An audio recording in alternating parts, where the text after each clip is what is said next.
You are the message. Everything that you say and do is going to make a statement about you, whether positive or negative. In many business situations, I see our young college students coming into the workforce and they may feel slightly entitled. It is definitely a mistake on their part. We understand as mature business people the respect we need to show to our employer. Remember, you're getting a paycheck. In the first couple of years that you are out in the workforce, I really personally don't think you add much value at all. In fact, I think that you should pay your employer for the first couple of years because the business world is very different than school. And it's like you're starting kindergarten all over again. So a couple of easy rules for you to gain a competitive edge as a young person entering the workforce.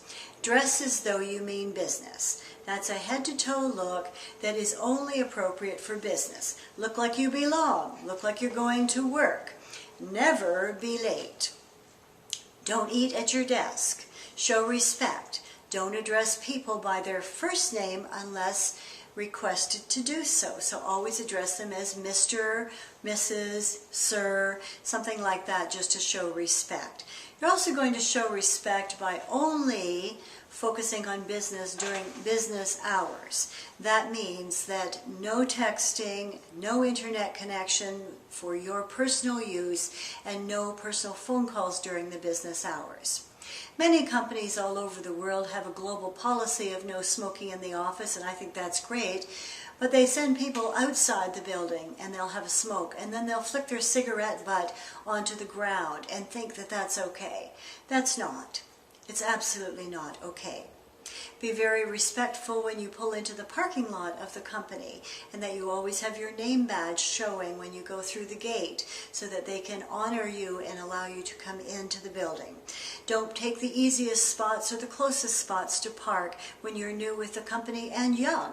Hike to the other end of the parking lot if necessary, so that you can allow the more mature and also the more experienced people to take a rightful place with closer parking. It's all little details, and everything that you can do is going to make a difference. So it's fine to say, one of the things I like about you is, or I noticed the other day in the meeting you handled it this way, and I'd like to say thank you for showing me a better way. So remember, you're there to learn. Choose your mentors wisely. Don't congregate around the fountain or in at the lunchroom, and always look for people that are much higher up the ladder than you are in the company to guide you and help you gain the recognition that you will hopefully soon deserve.